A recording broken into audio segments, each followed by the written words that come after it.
Hi, everybody. Welcome back to the Unfiltered podcast, episode 4. Today, we are doing a MLB 2020 season review with Cole Schuessler, special guest star. Zach is still off in the New Mexican desert exploring and having a fun vacation, so we got Cole on this week. Cole, you want to introduce yourself? Thanks for having me on, Ben. Yeah, I'm a longtime friend of Ben's, a big MLB fan, so I'm excited to join the podcast and talk some baseball here. Yes, definitely. And I think today we're going to review the 2020 season, how we think it went, how it was affected by the shortened season and the different formats and rule changes and things such as that. We're going to then dive a bit into some of the key free agents and where we think they might go, and then wrap up with a few miscellaneous topics. But I guess to start off with, do you want to kind of just talk about your overall impressions of the 2020 season and like how you think the 40-ish game schedule worked and the expanded playoff style? Yeah, I mean, for the MLB, the big thing was making it through the whole season. So they got through the 60 regular season games, they got through the playoffs barely with Justin Turner um, getting the positive COVID test in the eighth inning of the last game of the World Series, but they made it through. So that was the big thing for the MLB. And you have to say that the playoffs, 8 teams in each league went pretty well. No giant upsets like the Dodgers losing the first round. Yeah. I think fans were pretty happy with it. Won a pretty exciting postseason. A lot of the ALCS, NLCS, World Series went to 6 or 7 games. So I think if you're the MLB fan, you have to be pretty happy with how it went. But it'll be interesting to see what they do next year, if they try to shorten the schedule again or if they go back to 162.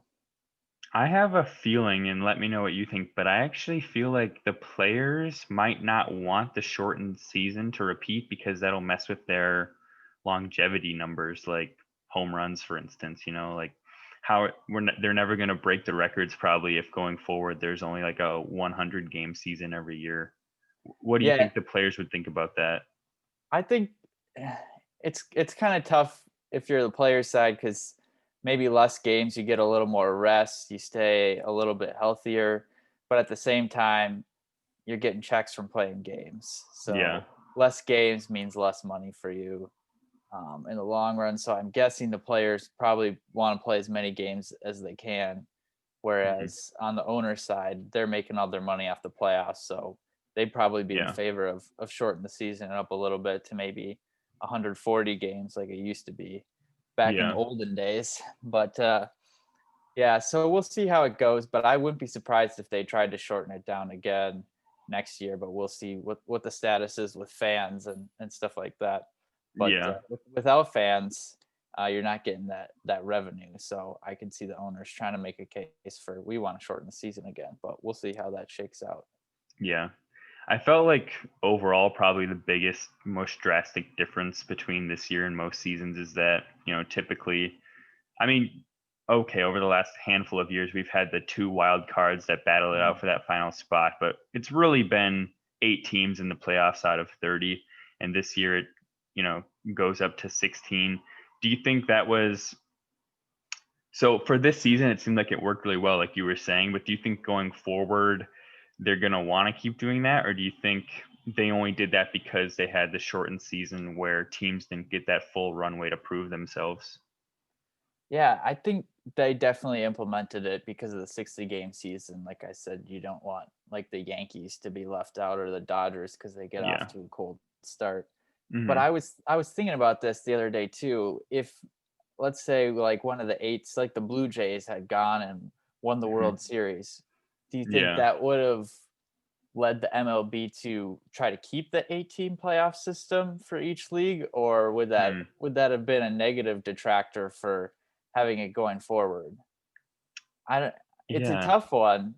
I mean, like I said before, the owners are making a lot of money off the playoffs, so they're going to want to keep it that way, either or as many playoff games as they can get. Yeah. Um, but yeah, it's kind of a tricky one. Do they would they want to be more upsets? I looked into it, and there was only 3 upsets in the Hmm. first round. The two 6 seeds won, the Astros and the Marlins, and then a Hmm. 5 seed, the Yankees beat the Indians. So there wasn't a lot of upsets. So that leads you to believe like maybe they could just stick with the 5-team format. Like, Yeah. did the other teams really deserve to be in? Or maybe kind of like a 6-team format like the NFL has, where those Yeah. first 2 teams get a bye, because that makes the regular season worth it a little more, especially if it's so long. Yeah. Yeah. That's a good point. And I was thinking a little bit about the NCAA tournament when we talked about this, and the fact that, let's say that an 8 seed did win it all. And in the NCAA tournament, people always seem to really like it when the 16 knocks off the 1 or something like that, or 15-2 or whatever, those really low seeds Mhm. win. But then when you get to like the final 4, I've I've heard commentators say, and I've seen it in some of the numbers, that fans actually don't always watch as much because they don't know anybody on these small schools. And so, Yep.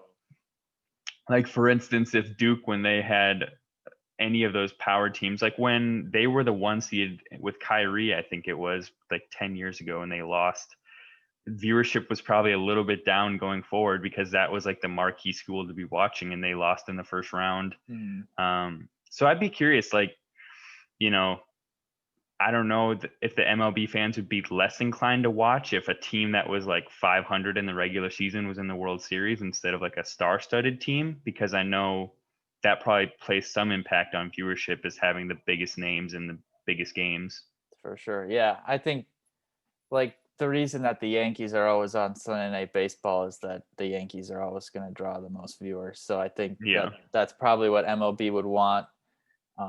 But there's probably some people that would tune in if it's the 8 seed up against like the Dodgers in the World Series. But you're Yeah. only going to be getting the more hardcore MLB fans at that point, as opposed to the ones that know the household names tuning in to watch the World Series, I think. So Yeah. yeah, it'll be interesting to see what they do going forward for that. Yeah, I think I do like the 16 team bracket. I doubt that they'll do it going forward. I just have a feeling that they'll kind of want to get on the normal track again. Mhm. But I think it's, when you look at all the other major sports like hockey, basketball, and football, baseball has, it's not as significant now because it's 10 teams instead of 8. But when it was 8, a handful of years ago, it was by far the smallest percentage of teams getting in, For sure. 25% compared Yeah. to in hockey and basketball, it's over 50% get into the Mhm. playoffs, and football even, it's what, like 38%, which is Mhm. you know a decent margin above. But I guess we'll have to see how the MLB thinks it would be best suited. Yeah, yeah. I think the one thing is they don't want to cheapen the regular season a little bit too. Like, I think you kind of have this problem in the NBA where, like, the Lakers are going to make the playoffs, so you don't care as much about watching the regular season games. But That's on the very flip true. side, if you're only having 8 teams in the playoffs, and your team's out of it halfway through the season, do you really want to watch the games anymore either? So there's you kind of got to balance out the two. But I would expect that they'll go to some more playoff teams at some point. If not next year, I would expect them to go to 6 or 8 within the next few years, Yeah, to kind of match those other leagues and increase the playoff revenue.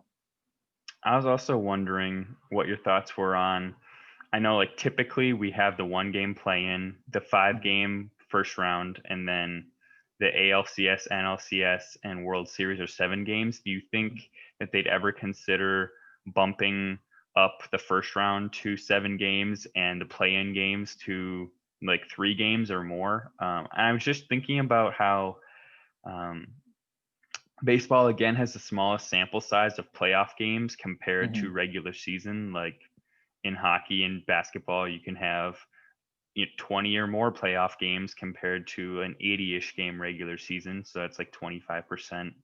And football, you can play 4 playoff games. So that's like, again, 25%. But baseball, you can at max play, what is it, like 20 playoff games out of Mm-hmm. 160. So it's like, An eighth um, of the season, yeah, basically. Yeah. so significantly smaller. So I'm wondering if they'd ever consider upping it. What do you think? I think that they would. You saw the 3-game playoffs series in the first round this year, and I like that a lot better than the 1-game wild card series, because then it's Yeah. just a couple bad bounces, and maybe you win 95 games and you're the second team in the division, and all of a sudden you're out after 1 game. Like the Yeah. other team's got an ace, or I don't know, you hit a homer off the foul pole and the game's over or something like that. So I'd be a fan of that, and I think that's something that they could definitely look to move going forward. Yeah. Basically the foul pole and the bad bounces, that's the Pittsburgh Pirates over the last decade. Yeah, winning 95 games, getting into the playoffs, losing that one game playoff. They Yeah. rinse repeat for about 3 to 5 years there, and now they're in the dumps for a while. But hopefully Yeah. they'll bounce back eventually. One of them small market teams that we'll kind of talk about later, I think too. Yeah. I think that um yeah, I think the Pirates, it was 3 or 4 years in a row where they lost in the wild card play in, or at least I don't know, you know what I mean. Hmm. Yeah, it'd be nice to see them get at least like 2 games to try to get past that first round there, Yeah. but kind of a similar situation to the Twins over the last playoff futility in the 2000s here. So, which we Yeah. know all too well. But Yeah, we do. mm, That's actually kind of what sparked my thinking about these expanding the playoff series. Because let's say they did a.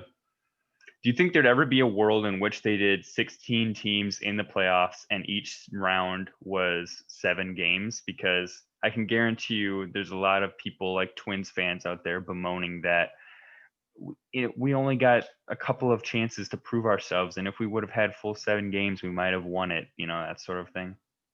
yeah, I think that would be tough with the 162 game schedule, because then you're Yeah. going into mid to late November. But Yeah. maybe if you cut the schedule to 140 games, like I mentioned before, that could be a possibility. You start in September instead of October, that could be a possibility. And to be honest, I'd be a fan of that. You get to see which teams are actually the best a little bit more. And I Yeah. just feel like the 162 game schedule is just so long. But like you Yeah. mentioned before, it's tough with the statistical integrity. Like you can't break the record and stuff anymore. But Yeah. the game's changed so much at this point that I feel like it would be an okay change to make. Yeah. And like we were saying earlier too, with how sometimes you get lost in the monotony of a regular season. Like if you, let's say you cut out 20 of those games in August, Hmm. people probably aren't gonna be too upset unless they're one of the 4 teams that are in like a super heated divisional race in any given season. The Yeah, other 26 are probably gonna be fine with it. yeah. I mean, especially now with there being such a disparity between the good teams and the bad teams, like are Tigers fans really tuning in to watch their team win 50 games in a season now, or Orioles Yeah. fans, or Mariners fans, or Pirates fans? Like I mean, I'm sure some care, but I'm sure there's a decent portion of the fan base that doesn't care about those games in September. So maybe you make those playoff series longer, shift those playoff games into September, and heighten the fan interest there. So that'd definitely be something I think would be good for the league, but it's just the procedure of trying to get it done with the players union and stuff like that. Yeah. One other thought I had about this shortened season and the expanded playoffs, and I was wondering, do you think so? The Dodgers seem like they've been knocking on the doorstep of like a World Series appearance since around 2016. They Definitely, were a yeah. division winner, and 17, I think, they lost to the Astros. 18, did they lose to the Red Sox or They was it did, somebody else? yes. They Okay. lost to the Sox. And 19, they didn't make it, but they made the NLCS, I believe, correct? Hmm. Yep, and then they lost to the Nationals. Or actually, I Yeah. think they lost to the Nationals in the In the first NLDS. round? Okay. Uh-huh. Either way, like they still, I think, had the best record in the MLB in 19, Hmm. or they were right there with I it. believe they did, yeah. So they've been knocking on the doorstep for a while, but they just don't have it to get over the hump. But this year they do. And I'm wondering, do you think there's, do you think the format and the season had anything to do with that? Or do you think it just was finally their time? Because in my head, my thought is I did not expect the Rays to get to the World Series. I expected Mhm. the Yanks, or I guess by default, being in Minnesota, we have to say we thought the Twins might make it, or the Astros, even though they had an off year. But Mhm. um, I just I'm wondering if playing a team that nobody really expected, or that wasn't at top of everybody's mind may have played some sort of a part in the Astros finally clinching it. Yeah. Yeah, I think it was before the season, it was hard to say that anybody was better than the Dodgers going into it. Yeah. So I think they have a pretty legitimate claim to being the best team before the season and after the season, but it definitely was weird with no fans in the playoffs, a lot less pressure, or well, limited fans, I guess, for the end of the Hmm. playoffs, a lot less pressure, and a Rays team that they got a lot of good pitching, but they really didn't bring much thump into the lineup besides Yeah. playoff surprise Randy Arozarena and a couple other guys, but really, Yeah. really not a lot of hitting there. So I think it was a pretty solid matchup for the Dodgers, and they beat the Brewers in the first round. Probably not a team that would make any noise in the playoffs without an 18 playoff. Yeah. Um, and they take down the Braves in the NLCS, probably the the second best NL team. But I mean, yeah, you can definitely say that they had a little easier path this year, but I think it's it's pretty tough to say that they weren't the best team in the MLB this year. Yeah. The big the big thing that the Dodgers did winning this World Series and how they did it is that they took off the biggest, arguably the biggest, well, I don't even think arguably, pretty much definitively the biggest 2020 free agent in Mookie Betts, locking him up for the next however many 10 years. Hmm. So I think maybe this is kind of a good segue into our free agency discussion on who we think are some of the big names out there, with the void of Mookie now Hmm. being a likely Dodger for the rest of his career. Um, do you want to kind of run down who you think are some of the biggest names, and we can talk about where we think they're going to go? Yeah, sure. So looking at the top five consensus biggest names by most of the pundits out there, JT Realmuto, catcher for the Phillies, hitting the mark at 30 years old. Trevor Bauer, around the same age, had a really good season this year with the Reds in the shortened year. George Springer, center fielder for the Astros, also about 30 years old, should be looking for a long-term deal. DJ LeMahieu, a little older, but he had a monster season this year, hit 364 for the Yankees, MVP consideration type of guy. And then Yeah. Marcell Ozuna also had a pretty huge season for the Braves. Some guys that we can start off with if you want Yeah. to pick one of those to maybe consider where they're going to go or how much money they could possibly make coming up here. So I think Bauer Bauer is the most interesting one to me, and Definitely, I I'm agree. afraid he's going to kind of follow that path that Garrett Cole did last offseason and just become another Yankee or become another Dodger or Hmm. whoever maybe there's going to be a surprise team out there that decides to sign him for all of their money. But I don't know. It just feels like he's going to one of those two teams, like every big free agent pitcher seems to do lately. What do you think? Yeah, Bauer's kind of an interesting guy because at one point recently he said that he wants to take 1-year contracts for the rest of his career. I Like saw that. Yeah. just take giant 1-year deals because he thinks he can bet on himself year after year and just get like 30 million every year or something like that. Yeah. So that would be interesting. It kind of opens up the who's going to take him for next year, but I think that's probably unlikely that he'll end up just going with a 1-year deal. The other interesting thing about him is that he said he thinks he can pitch every fourth day instead of every fifth day. Oh wow. Um, he's got an interesting throwing program that obviously has worked for him. Yeah. Pretty much the best pitcher in the NL this year, besides maybe DeGrom. So it kind of makes him a little more interesting. Like if he really wants to do that, maybe he's more willing to sign with a team that's going to let him do that. Because some teams maybe are like, nope, that's not an option. We don't want to throw off the rest of our pitchers for that kind of schedule. But like you Yeah. said, I think some of the top options for him, Yankees, Dodgers, maybe the White Sox, team that's kind of up and coming, got some money to spend. And I think the Twins could actually be in consideration for Bauer too. Um, their GM Derek Falvey used to be with the Cleveland Indians when they acquired Bauer, so they have a connection there. Hmm. And I think the Twins could be a team that would be willing to mix it up and maybe try letting him pitch every fourth day instead of every fifth day with with the analytical approach they have there. So that would be an interesting guy to watch this offseason. How do you think that fourth day would they have a 5-man rotation, but just the fifth dude gets thrown back a day every time the Bauer's ready to pitch a day early?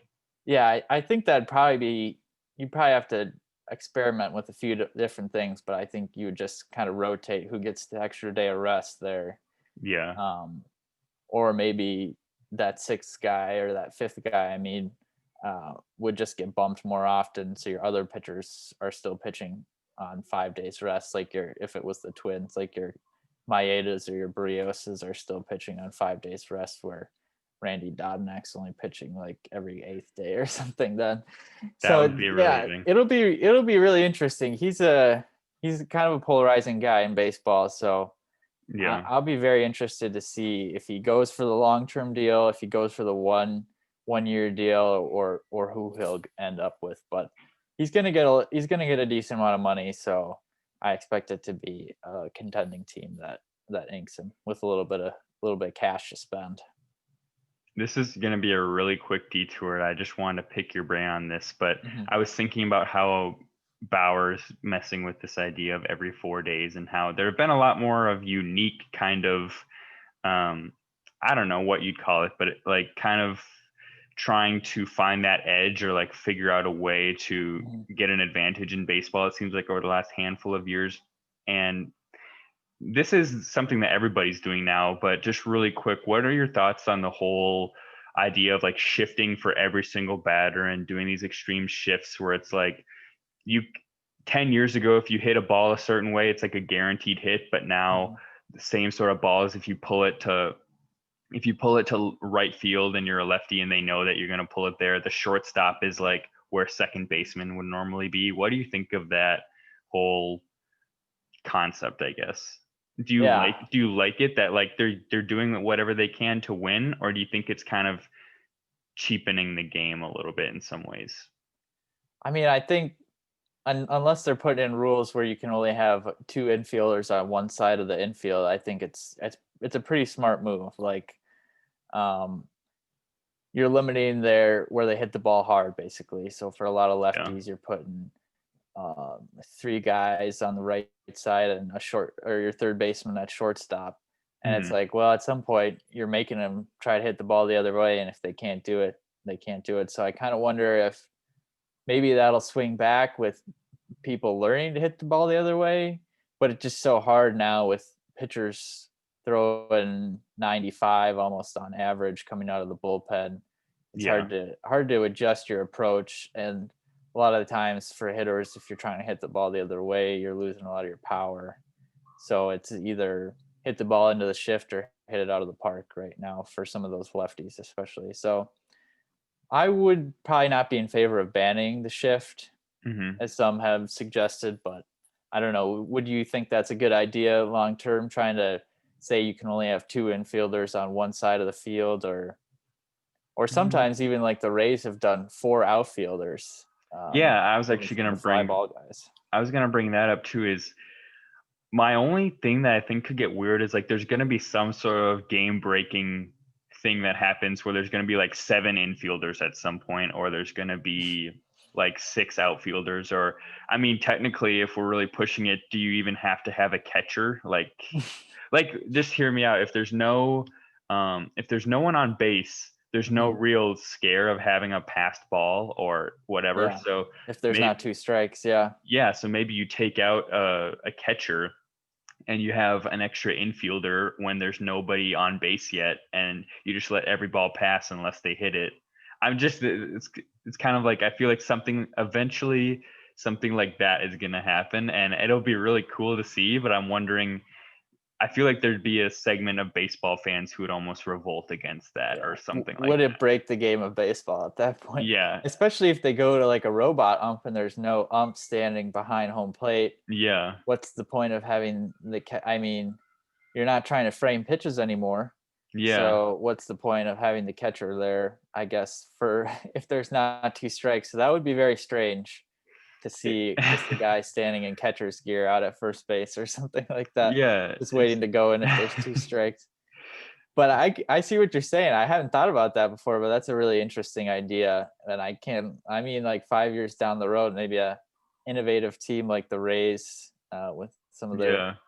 tricks that they've been up to the last few years that have been pretty successful would try something like that. But Yeah, I was thinking, like, are there technically any rules that certain, like, I guess you'd say the pitcher has to be on the mound and be mhm, pitching, but yep, besides that, are there really any restrictions about where the other players on the field can be? I don't think not there is. not that I believe. No, yeah, Yeah. not that I know of. So yeah, that's an interesting. I'd never thought about the no catcher strategy before, but I could see that some team trying it at some point. Maybe it'll happen in the minor leagues or something first. These things usually travel up, but Yeah. yeah, It's that's way off interesting. subject from Trevor Bauer's free agency destinations, but just the whole Uh-huh. 4-day pitcher made me think of that. So I Yep. was, Yeah.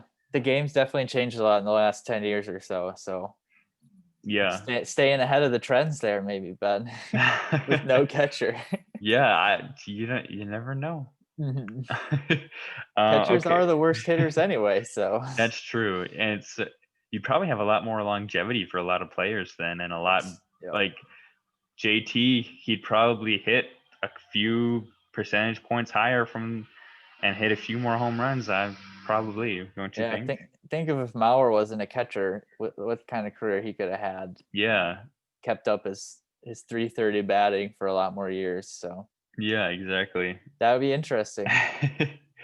So I guess speaking of catchers, should we go into JT Real Muto and where he might Yeah, go?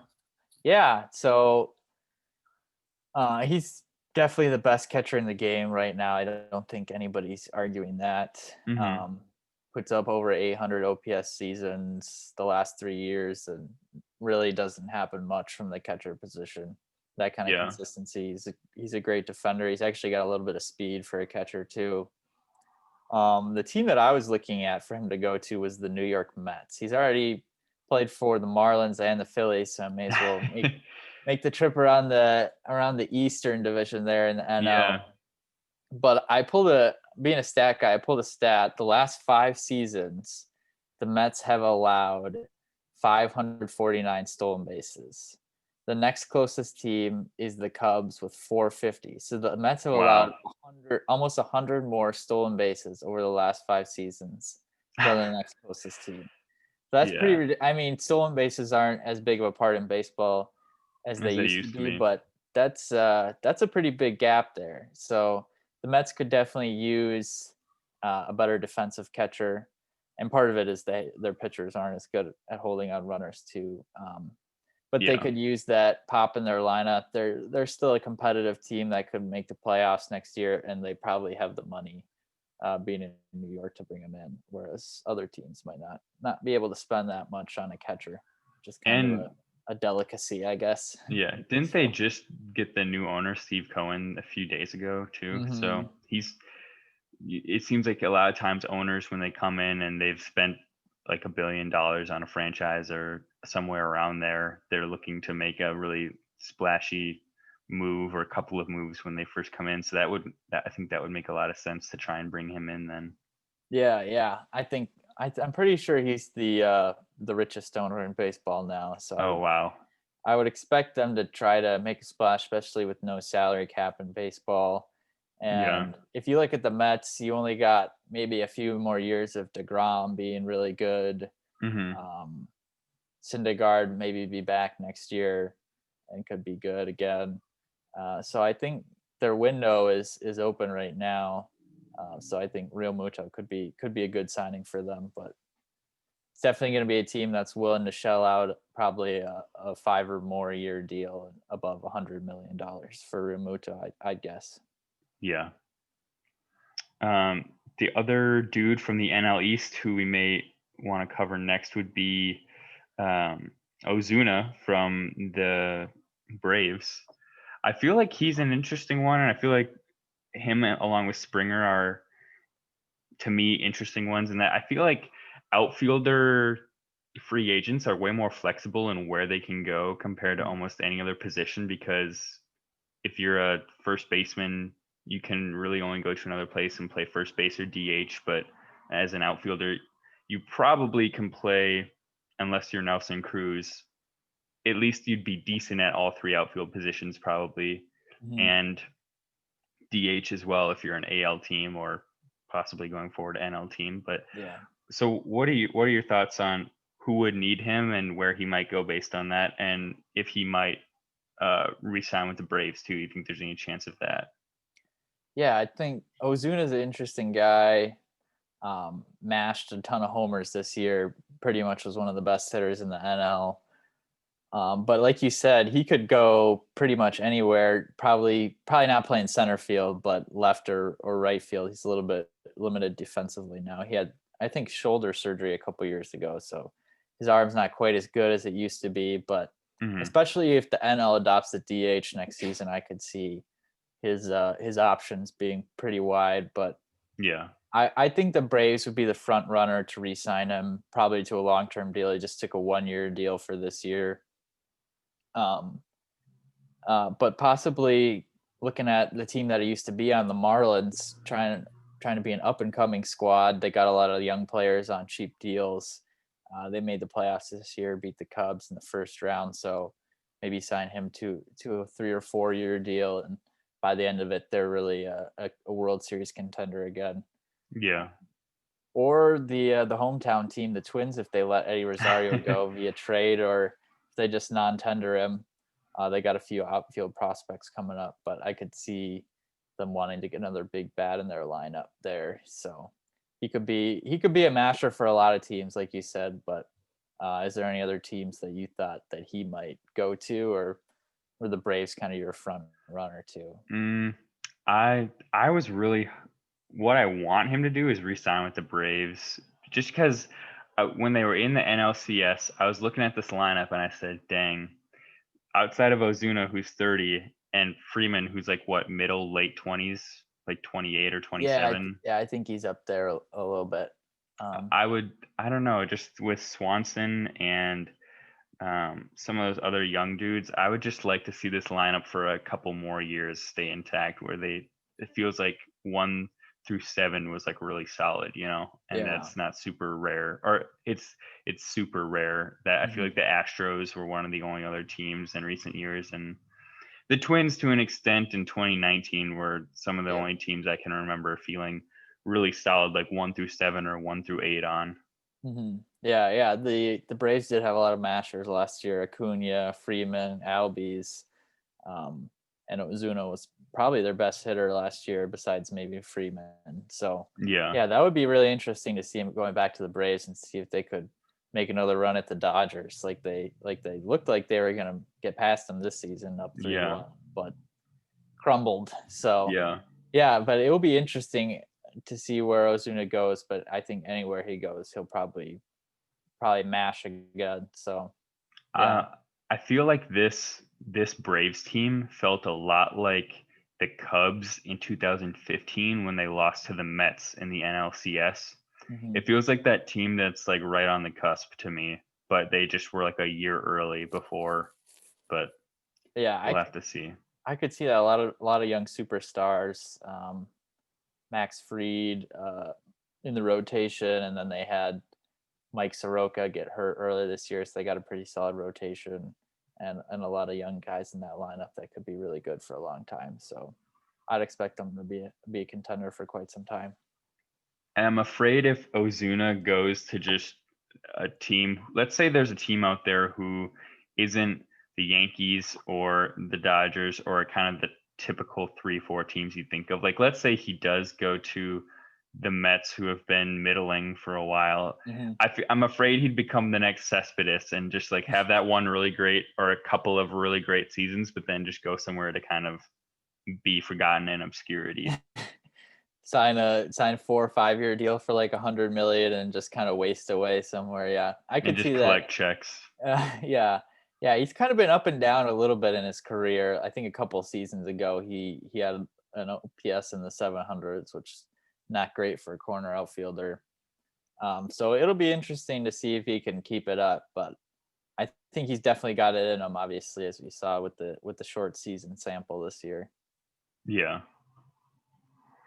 Who is the next one on the list we want to look at? LeMahieu? I think LeMahieu's another interesting guy who had a big season this year, so I think he'd be another interesting one to talk about. A little bit older guy. 32, yeah. So a little bit older than a couple of these guys that we're talking about. Probably more of a first base, third base guy than full hmm time second base now. Do you Um, think so? He's primarily, or has he played for anybody else besides the Rockies and the Yankees? he actually played for the Cubs just a little bit early in his career, and then he got Mm, traded for the Rockies. So, but like you said, with just the Rockies and the Yankees, one of the criticisms of him is that he's only played in ballparks where hitters have a pretty huge advantage, Coors Field and Yankee Stadium. So, that's what I was thinking about. Is do you think that he would try to aim for his next team, whether it be one of those two or going somewhere new? Do you think he'd try and aim for another hitter-friendly park, or do you think he would be of the mindset, I'm going to prove everybody wrong and doesn't really matter where I go. I can hit for average no matter what. mhm. Yeah, I think he'd be open. I'm guessing he believes in his skills to hit for average, no matter where he goes. But I guess he's gonna try and cash in on a long term deal here, shining the short term deals with the Yankees.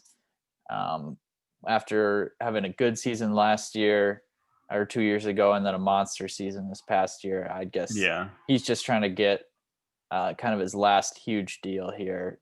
Whoever will pay him the big bucks. So, did you have any teams that you thought would be earmarked for LeMahieu coming up here in the off season? I had an this is out of nowhere, but I just feel like a team that I always think of who's like the team who I think of who makes random super splashy moves out of nowhere that feel like boom or bust is the Angels. And I Mm-hmm. feel like this might be kind of like a move that they would go for him, put him at any of those spots in the infield, like you said, like maybe third base, first base, or some second or DH even, and Mm-hmm. maybe it would be like their, I guess DH when Otani isn't batting on Mm-hmm. certain days. But would this be like their Mike Trout? We're gonna try and appease you and try and at least get you to the playoffs once before you retire again. Like it feels like this might be like their all chips to the middle, all in kind of. It could be something like that. Like Yeah. when they got Pujols and Hamilton and they wanted to win a World Series and it blew up on them. But I feel like they're not afraid to make huge swings, or maybe they Mm-hmm. are based on those two moves like 8 years ago. So I don't know. That's just one team I thought of that'd be outside of the typical teams that get talked about. Yeah, I think that would definitely be an interesting landing spot. The Angels have the money being in Los Angeles. You Yeah. still got the bloated Pujols contract on your books right now. They just signed Rendon into a huge deal over at Mm, third base. yeah. But I mean, I wouldn't be surprised to see them try to ink LeMahieu and play him at first base or maybe a little second base Yeah. too there.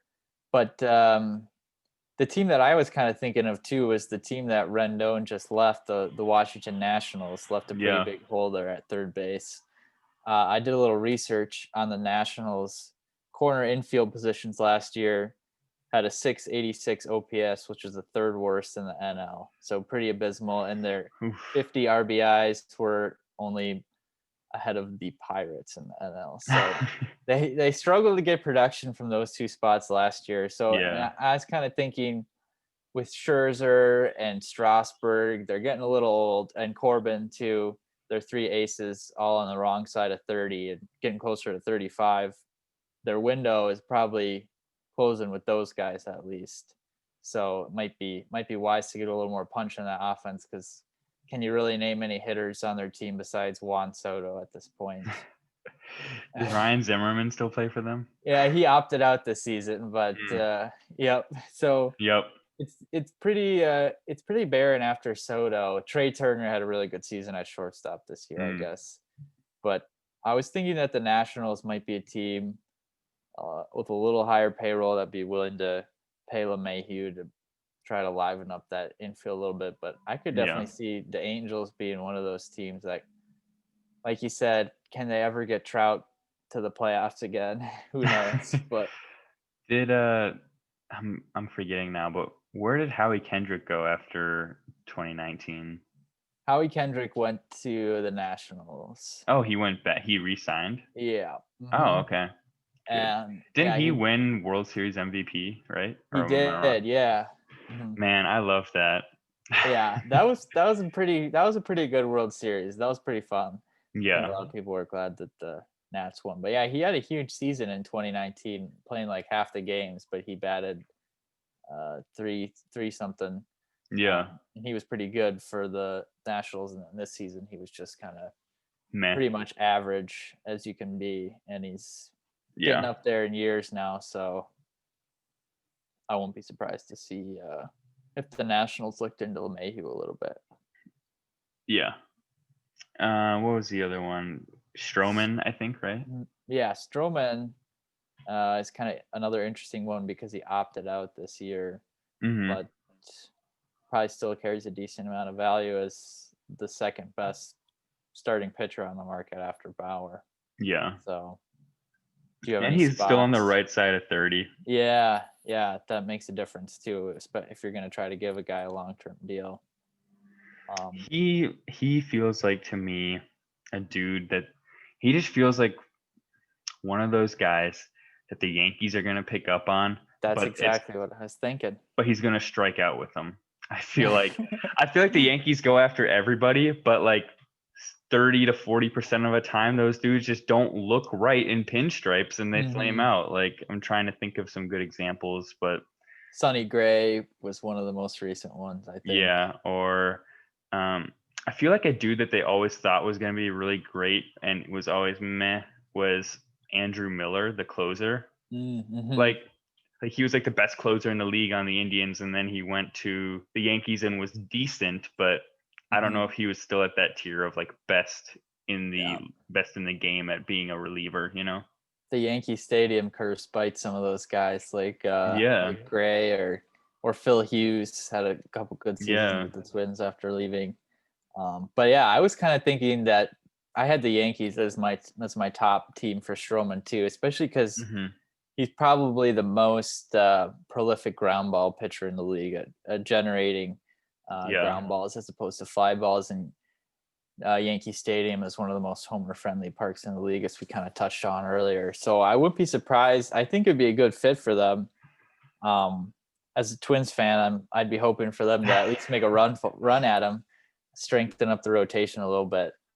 But I could definitely see the Yankees trying to get Stroman on the squad, especially they have Tanaka as a free agent this yeah, year. So, and the Yankees are always trying to make another run at the World Series. So yeah. you can pretty much always count them in as a possible option for a top starting pitcher. With some of the dudes that we talked about, like Ozuna and LeMahieu being potentially DHs in certain spots if their Mm-hmm. defense, you know, continues to deteriorate. Do you something that we want to talk about before this, and I think this is the best time. Do you think the possible implementation of a full-time DH in the NL could impact? Well, we can talk about how it would impact the game as a whole, but then Mm-hmm. also, do you think it would impact any of these free agency decisions?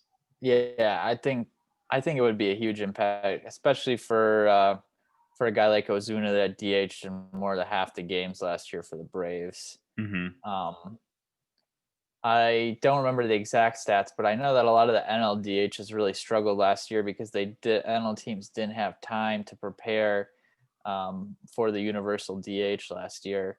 And so Yeah. they're just kind of throwing in their fourth outfielder or their utility infielder ahead of time. So I think Yeah. with that knowledge ahead of time, maybe they're signing somebody like Ozuna. They're willing to give him like a few more $1 million a year, or a guy that we'll touch on later, Nelson Cruz. His market goes from 15 teams to 30 teams. So Yeah. I think it could have a pretty big effect on free agency, and I feel like the players would be for it, and I don't see why the owners would be against it really either at this point. But Yeah. there's always the old integrity of the game folks who want to keep the DH and or want to keep pitchers hitting in the NL, and Yeah. it would be a significant change to the game. So I understand those arguments too, but I'd be in favor of the DH being expanded to both leagues. But what are your thoughts? Do you think They should take the hands out of the pitchers' bats in the NL for good. I'm really on the fence about it. Uh, I feel like I see both sides of it really clearly. Like I do like the tradition of the pitchers batting, but I feel like I would feel way differently if I was a fan of an NL team because I, generally follow the Twins and more AL teams. I just am so used to having DHs that I think if I was, let's say, a fan of the Cardinals or the Brewers or something, I would hate always having that automatic out every yeah, couple of innings. So, or, relatively an automatic out. yeah, So I think it definitely makes sense that NL fans would probably want it. And so I believe there was a vote to change it like 30 years ago. uh-huh. And it was like a 16-14 team split that they kept pitchers batting in the Okay. NL. But um, we'll see if it's that highly contested this time or if it's less or more universally accepted that they should transition. Hmm. Yeah, I think it would be easier to say, we'll just keep it the way it is if there was more pitchers that could actually hit over Hit. 200. But Yeah. like now, you got Mad Bum, maybe Greinke used to be a good hitter Hmm. um, back when he was in the NL, but he's not even in the NL anymore. And Yeah. to be honest, I can't really think of any other pitchers that have really made a splash at the plate recently, Yeah. besides Bartolo Colon's Jack a couple years ago. But Yeah. uh, yeah, it's tough when they're hitting under 200. It's basically just a dead spot at the end of the lineup there, Yeah. and especially another argument I've heard for getting rid of it is pitchers getting hurt as well, trying to swing or trying to run the bases. Like, is it really worth it at that point? So Yeah. So yeah, it'll be interesting to see if they pick that up this year, but I would expect that if they don't do it this year, it'll be within the next few years that they transition to universal DH. So Was that'll be something to track though. is Nelson Cruz a free agent this year or not? Yeah. Oh, okay. So the Twins Speaking signed him. of DHs, might as Yeah. well go into him. Yep. The Twins signed him to a 2-year deal with an option, a team option on the second year a couple years ago. So Hmm. they got the first year of the deal he mashed in the full season a couple years Hmm. ago, and then it was a pretty easy decision to pick up the second year of the deal, which I think was like 12 million Yeah. for a full season. So with the way he was hitting, pretty easy decision. But what I've been reading, and you probably have seen this too, is that he wants a 2-year deal now, which is real tough to give to a guy that's Yeah. almost 40 years old. So You just never know when they get to this age. Like, the cliff is coming, mm-hmm. and you just don't want to be the team that's stuck with that second season, or if he signs a 2-year deal, both seasons of the cliff drop Yeah, off. yeah, like if you sign him to like a 2-year 30 mil deal and halfway through the first season he's batting like 200 with half his power, then you're kind of screwed out of your 30 million, Yeah. especially at a time I think this offseason we're going to see free agency and payroll be decreased because of the lack of fans too. So Yeah. probably not a lot of teams wanting to risk that money. But like you said, if the NL opens up the DH next year, his market could expand exponentially there. I'm wondering if he'd be willing to take a 1-year deal if it was significantly more money Mm-hmm. and then just be satisfied if, let's say, the second year he falls up, or maybe towards the end of this 1-year deal he is fallen off a bit, then Mm-hmm. he'd be willing to take less money in a second 1-year deal, because I feel like that's maybe the solution to his wanting a 2-year deal. Is, I know in other sports and in baseball too, sometimes that's the solution, is instead of 2 years 30 million, he'd maybe take 1 year 25, and then if he's Mm-hmm. really fallen off, he takes like the second 1-year deal for 5 million, gets the Mm-hmm. same amount of money, but it saved the team a lot of, I don't know, Yeah. embarrassment or mental fatigue of having to go through that second year of moaning about the contract. Yeah, I think that could definitely be an option for him to take a big 1-year deal, or maybe try to go for another one plus like a team option in the next year. Yeah. So like basically say if he can't get the 2-year deal, I'm gonna hit again next year, and then I'll be worth this money when I'm 42 or whatever again, like he did with this current contract with the Twins. Because my Yeah. initial instinct is that, especially if there's no NLDH next year, which they haven't officially announced either way, but that he's not going to get a 2-year deal from anybody with the reduced salaries or Yeah. payrolls. So That actually transitions really nicely into one of the other subjects I want to talk about, which was, do you think it's ever feasible that the MLB would implement a salary cap? And if they don't, or if they do, just in hypothetical thinking, would it positively or negatively impact the MLB? mm-hmm.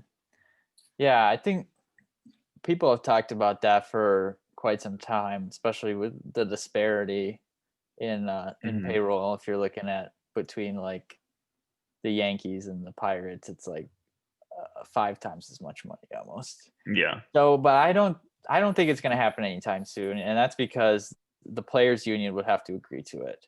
Yep. And if the players' union agrees to a salary cap, there's a decent chance that the salaries for the players go significantly downwards, because Yep. you're not be getting these huge Mike Trout $45 million deal kind of or a Hmm. year kind of deals.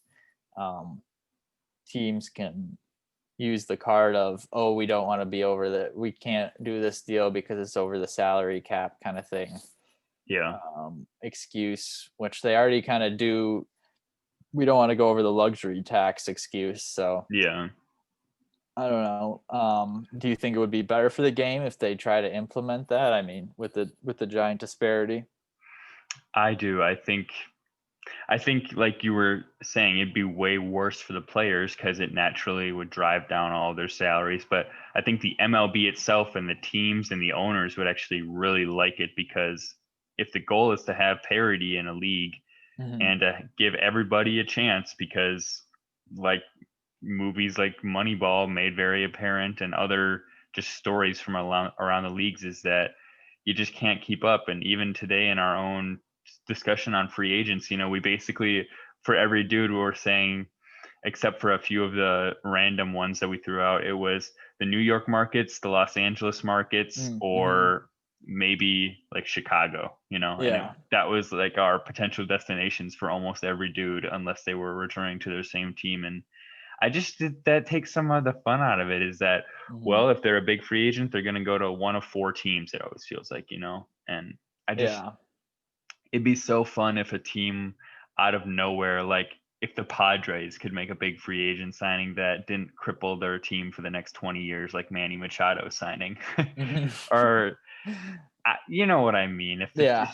if I get what every you're saying team for had a sure. decent chance of competing, whereas it seems like now, if you're not in New York or Los Angeles or Chicago, you basically have to hit on all your draft picks and Yeah. win while they're all on their rookie deals to Mm-hmm. you know what I mean? It's an uphill battle to try to Yeah. be a World Series contender if you can't spend that big money.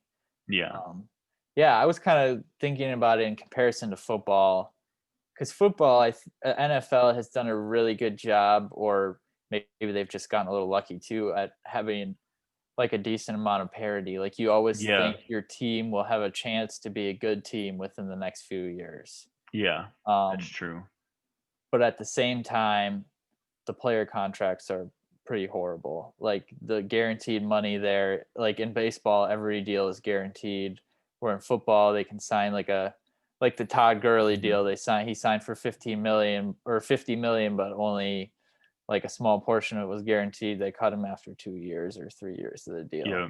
Like it's a pretty bad deal for the players. So I think that's kind of why baseball stayed away from that salary cap thing. But I mean, the Yeah. NFL's popularity has dwarfed the MLB, especially, and I think the ability to have all those teams be competitive on a year-to-year basis has probably done that. But I also looked into the playoff teams and where their payroll ranking was. So Hmm. I'm gonna have you try to guess, of the Okay. 16 playoff teams, how many were in the bottom half of payroll this season? I think that it's going to be higher than I'm going to expect because the Mm-hmm. season was wonky. I'm going to say 9. It was 10 of the 16 teams were actually in Oh, the okay. bottom half of the payroll. So that was a pretty good guess, which I was kind of surprised by.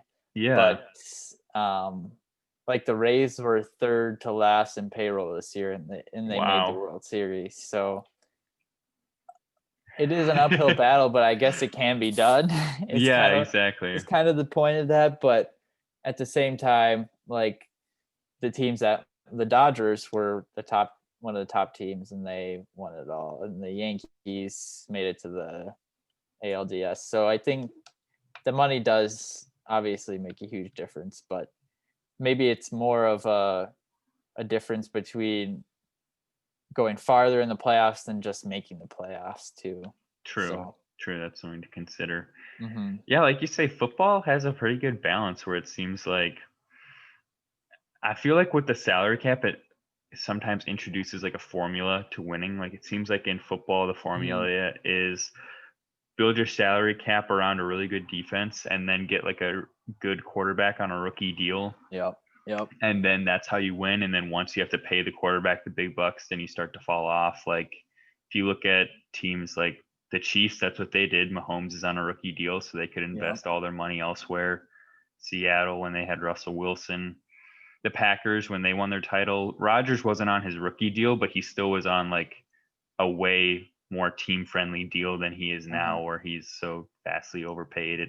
I wonder if like a trend like that would develop in the MLB, where if there was a salary cap, there'd be a certain way to win, Mm-hmm. or like in the NBA, it seems like it's always like you get two big stars and then you bank on a lot of supporting pieces, just taking really cheap deals to help win a title. That I wonder if there'd be some sort of a pattern to how teams would like structure towards winning in the MLB if they could only spend X amount of dollars on their players. Yeah. Yeah, that would be really interesting to see if there would be more trading or more Yeah. prospect hoarding, I guess, which has kind of been a thing recently. Is a lot of the top prospects aren't getting traded because those first, like, you have a player under control for 6 years the first year, 3 years they're making the minimum salary, and then Yeah. the other years they're in arbitration. Like, if you can get a guy on that cheap of a deal that's really good, it's just a huge boon to your team, kind of like the rookie quarterback thing. But I think that would probably become even more valuable if there was a salary cap in baseball too. So Yeah. yeah, I would be pretty surprised if that happened anytime soon. But the owners have got a lot of things from the players that I think people were a little surprised by. Yeah. So I mean, they kind of hold all the cards in their hand with all the money and the decision making power. So we'll see if that's something that happens here. Yeah. I feel like it would, like you were saying, I feel like it would lead to less trading of minor league players, because if you're the Yankees, you trade some minor league players for Stanton and you don't Mm-hmm. care. Or going back a ways, they traded like a minor league Austin Jackson for Granderson and they didn't care because Yeah. they just are like, well, we don't really need prospects to begin with because we can just buy a team every year. So Mm-hmm. I bet it would definitely lead to much less of trading a swath of minor leaguers for established talent. Like those trades Yeah. probably wouldn't happen nearly as much. Yeah. The one that comes to mind for me is the Gleyber Torres for Aroldis Chapman deal that the Cubs Oh made with the yeah. Yankees. And they did win that World Series. So, Yeah. but if there was a salary cap, I can't see them trading away a top prospect like that for a reliever.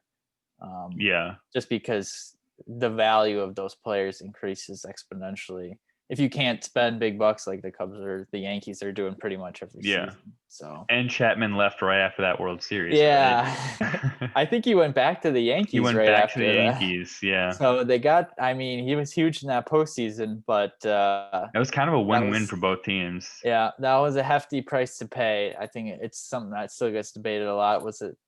But I mean, they got that one World Series ring, so Yeah. maybe worth it. Maybe Have to ask a Cubs fan, I I guess. guess so, yeah. Mhm. So that covers a lot of what we had for today. Do you have any other things that you've thought of along the way that you want to discuss or? There was just one other free agent that I wanted to hit on. Hmm. I don't know if I'm pronouncing this correctly, but Ha-Seong Kim, Oh, uh, yes. Yeah. a shortstop, 25-year-old shortstop from Korea, hit pretty well in the Korean, or hit very well in the Korean Baseball League this year, Hmm. and he's getting posted in the MLB free agent market this year. So, kind of we talked about before the show a little bit. A 25-year-old shortstop with power and speed doesn't come on the market pretty much ever for free agent because Yeah. like they're under that initial rookie deal. Hmm. Um, so I'm really interested to see where he's going to go. A team will have to pay the international posting fee Hmm. to sign him, which I think is about 7 million. Um, Okay. but at the same time, there hasn't been a lot of success with international free agents coming over on the hitting side and being really good. But I mean, a good hitting shortstop is a huge value to a team. So I'm kind of interested to see what he makes. I saw 5 years, 40 million projected for him on MLB trade rumors. But I'd be interested to see if a team like maybe the Phillies or like the Athletics, they're losing Didi Gregorius and Simeon Yeah. respectively. If they would try to, like, those are two teams that probably should be going for a playoff run. Like if they would try to sign him, or possibly the hometown squad, the Twins, Yeah. move Jorge Polanco to more of like a utility role since Marvin Yeah. Gonzalez was just pretty much garbage at it this year. Yeah. So I'm interested to see what he garners on the market. But how much do you know about him? I didn't know very much about him, but Uh-huh. as you were telling me about him right there, I was thinking, do you think pre-existing relationships with either the Korean leagues or the Japanese leagues play a part into where those guys end up coming? Since it seems like it's, I feel like I always have thought about like the Twins have had a few guys like Nishioka Hmm. and Park. Park, Uh-huh. and I feel like the Rays often have a big influx of Korean players coming over as well. Do you think like teams having a scouting department that's really up to speed on what's going on in the Asian leagues has an impact on where the free agents come, or do you think it honestly they just become a free agent and it's a free for all? Because I feel like there are trends in certain teams always getting these guys that are coming Mhm. from other countries. Yeah, I think it does make a big difference. Some teams are spending more on international scouting than other teams. And Hmm. like if you're talking to those players and developing those relationships, that probably makes a pretty big difference. Yeah. I was reading a little bit about Kim online. I didn't know much about him before the last week or so either. Hmm. Um, but I was reading that he is just probably going to go for whoever is going to give him the most money. Oh, interesting. Whereas, yep. Whereas a guy like Otani was kind of like, it was more of where do I want to play. Yeah. Um, like I know the Twins were in on Otani, but he was like, no, I don't want to play in Minnesota. Like even if they were to have offered him as much money as the Angels did, he Yeah. would have passed on that. So yeah, I mean, not to make it a Twins podcast or anything, but I'd definitely be interested to see if the Twins go after him. It was Yeah. kind of like the previous regime of GM that went for Nishioka and Park, Yeah. but yeah, so it'll be interesting to see what he gets on the open market and what teams go after him. But especially since he just said, "I'm just going to go to the team that gives me the most money," basically. But Yeah.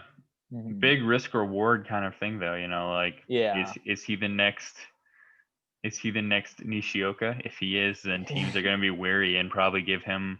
I feel like he might do another 1 year prove it kind of deal, like we were talking earlier. Maybe he does like a 1 year, $10 million deal, and then he hits 320 with 20 home runs, and then everybody's like, Mhm. okay, let's give him the 10 year, 300 million. Yeah, that would be a pretty huge risk reward thing. Because like if Yeah, he shows that he's a legit MLB shortstop with power and speed and defense, then he, like you said, he's worth a lot of dough. Like a probably he might not get like a Machado level deal, but maybe yeah, he gets like a Xander Bogarts level deal yeah, where he's getting upwards of 100. But it seems like with a lot of these international players that come over, they tend to take the long-term deals with the guaranteed money.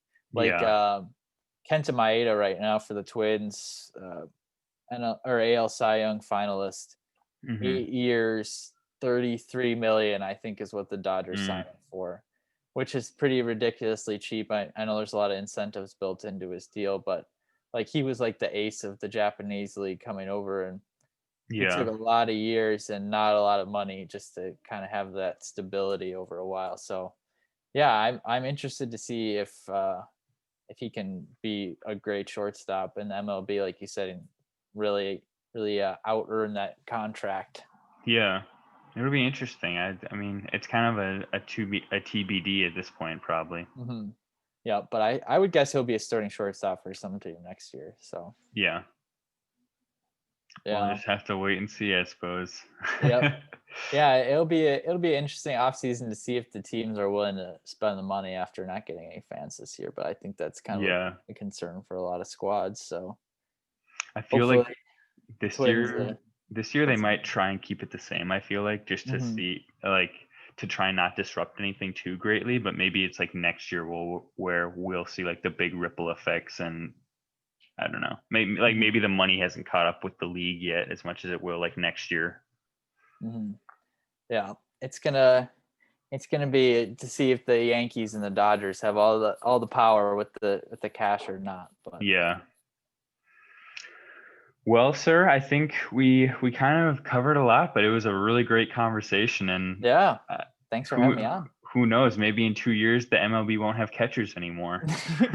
Because of this podcast, you heard Yes, it here because of first, this. folks. People, be Pitchers, aware. pitchers just throwing it straight to the backstop.